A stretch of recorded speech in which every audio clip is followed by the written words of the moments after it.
Assalamualaikum warahmatullahi wabarakatuh. Pada kesempatan kali ini, kami akan mempresentasikan mengenai Al-Ariyah, Hibah, Hadiah, dan Samsarah atau Maklar. Sebelumnya, perkenalkan anggota kelompok kami. Yang pertama ada saya sendiri, Sabila Romanuna Wahyudi, NIM 20 Yang kedua ada Aliatus Saadah, NIM 20 dan yang terakhir ada Eva Ismawati, NIM 20 Materi yang pertama yaitu adalah al-ariyah. Jadi menurut bahasa, ariyah ialah ariyat yang berasal dari kata aro yang memiliki arti datang atau pergi. Jadi menurut sebagian pendapat, ariyah ini bisa diartikan sebagai saling menukar dan mengganti, yaitu dalam tradisi peminjaman. Jadi ariyah sendiri ialah peminjaman yang memperbolehkan kepada orang lain mengambil manfaat sesuatu yang halal secara cuma-cuma dengan tujuan menolong dengan tidak merusak barang dan dikembalikan setelah dipergunakan manfaatnya dalam keadaan tetap tidak rusak zatnya. Selanjutnya ada macam-macam al-ariyah. Al-ariyah mutlak adalah bentuk peminjaman barang yang di dalamnya tidak ada syarat apapun, sehingga peminjaman bebas mempergunakannya. Yang kedua ada al-ariyah muqayyad, adalah meminjamkan suatu barang yang dibatasi dari segi penggunaannya, waktu, dan tempatnya. Dasar hukum al-ariyah itu ada dua, yaitu Al-Quran dan hadis. Selanjutnya yaitu syarat dan rukun al-ariyah. Yang pertama ada rukun al-ariyah. Yang pertama adalah mu'ir, yang berarti meminjamkan. Yang kedua ada musta'ir, yang berarti peminjam. Ketika ada mu'ar, yaitu barang yang dipinjam. Yang terakhir ada sikat, ungkapan ijab kabul atau serah terima. Kemudian ada syarat al-ariyah. Syarat yang pertama yaitu berakal dan mumazis, serta orang tersebut tidak dimahjur. Yang kedua ada orang yang meminjamkan harus jelas dan mengerti dalam menggunakannya. Yang ketiga ada barang tersebut mempunyai manfaat dan diperbolehkan oleh syara untuk memanfaatkannya.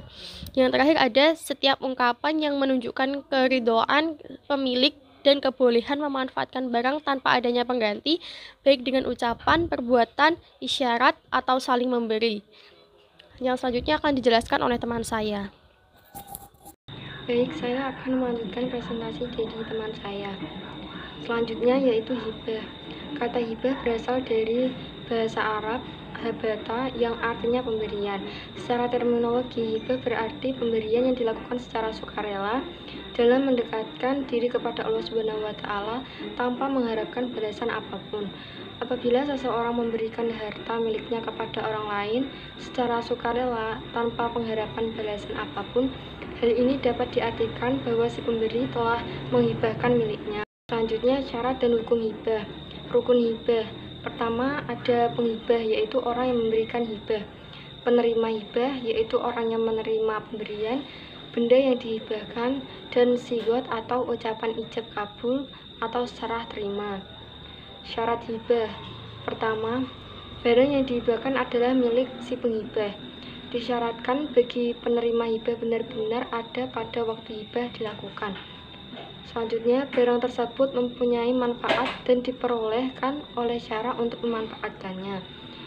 Dan ijab kabul yang menunjukkan pemindahan hak milik dari seseorang yang menghibahkan kepada orang lain yang menerima hibah.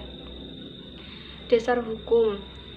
Ulama fikih sepakat bahwa hukum hibah adalah sunnah berdasarkan firman Allah Subhanahu wa Ta'ala, dan memberikan harta yang dicintainya kepada kerabat, anak yatim, orang-orang miskin, orang-orang yang dalam perjalanan atau musafir, peminta-minta, dan untuk memerdekakan hamba sahaya yang melaksanakan sholat dan menunaikan zakat, orang-orang yang menepati janji apabila berjanji, dan orang yang sabar dalam kemelaratan, penderitaan, dan masa peperangan. Quran Surat Al-Baqarah ayat 177. Hikmah dalam amalan hibah.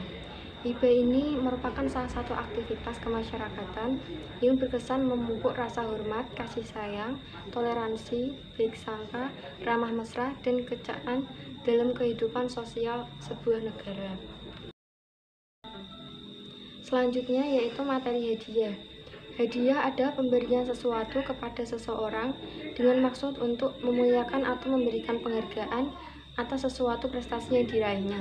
Salah satu kemuliaan ajaran agama Islam adalah anjuran untuk saling memberikan hadiah. Hal ini akan menumbuhkan rasa cinta sama Muslim serta dapat menumbuhkan rasa persatuan dan kesatuan umat. Macam-macam hadiah ada 3. Yang pertama, hadiah dari seseorang yang posisinya di atas kepada orang yang posisinya di bawah. Kedua, hadiah dari seseorang kepada orang lain yang setara, misalkan antara teman, keluarga, kerabat, maupun tetangga. Dan yang ketiga, hadiah dari seseorang yang di bawah kepada orang yang di atas. Dasar hukum hadiah adalah mubah, boleh saja dilakukan atau boleh ditinggalkan. Rasulullah SAW bersabda, sekiranya aku diundang makan sepotong lengan ataupun kaki binatang, pasti akan aku datangi undangan tersebut. Begitu juga jika sepotong lengan dan kaki dihadiahkan kepadaku, pasti aku akan menerimanya. Hadis riwayat Bukhari. Terdapat perintah untuk menerima hadiah apabila tidak ada padanya sesuatu yang syubhat atau haram. Selanjutnya, syarat dan rukun hadiah. Yang pertama, orang yang memberi hadiah syaratnya orang yang memiliki benda itu dan yang berhak memanfaatkannya. Yang kedua, orang yang diberi hadiah syaratnya orang yang berhak memiliki. Yang ketiga, akad. Yang keempat, barang yang diberikan syaratnya barang yang bisa dijual. Selanjutnya, manfaat hadiah. Yang pertama, menumbuhkan rasa saling mencintai dan menghormati antar sesama. Yang kedua, mendorong seseorang agar lebih maju dalam kebaikan. Yang ketiga, mendidik seseorang untuk menepati janji. Yang keempat, menghindarkan diri dari sifat iri dan dengki. Yang kelima, menumbuhkan motivasi agar terus berupaya meraih prestasi. Dan yang terakhir, senantiasa berbesar hati melihat keberhasilan orang lain. Selanjutnya adalah makelar. Makelar adalah perantara perdagangan antara penjual dan pembeli, yaitu orang yang menjualkan barang atau mencarikan pembeli untuk orang lain dengan dasar mendapatkan upah atau komisi atas jasa pekerjaannya. Sedangkan dalam bahasa Arab disebut samsara yang berarti perantara antara penjual dan pembeli untuk memudahkan jual beli. Makelar berfungsi sebagai petunjuk jalan dan sebab antar penjual dengan pembeli, sehingga banyak membantu dalam proses penjualan barang suatu perusahaan atau milik perorangan.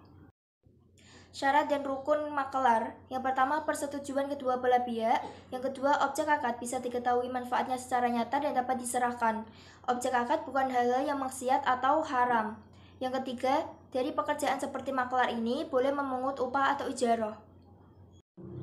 Dasar hukum samsara berdasarkan firman Allah Subhanahu wa taala dalam Quran surat Al-A'raf ayat 85. Hai kaumku, sembahlah Allah, sekali-kali tidak ada Tuhan bagimu selainnya. Sesungguhnya telah datang kepadamu bukti yang nyata dari Tuhanmu, maka sempurnakanlah takaran dan timbangan, dan janganlah kamu kurangkan bagi manusia barang-barang takaran dan timbangannya. Dan janganlah kamu membuat kerusakan di muka bumi sesudah Tuhan memperbaikinya. Yang demikian itu lebih baik bagimu jika betul-betul kamu orang-orang yang beriman. Sekian dari kelompok kami. Bila ada salah kata, mohon maaf. Wassalamualaikum warahmatullahi wabarakatuh.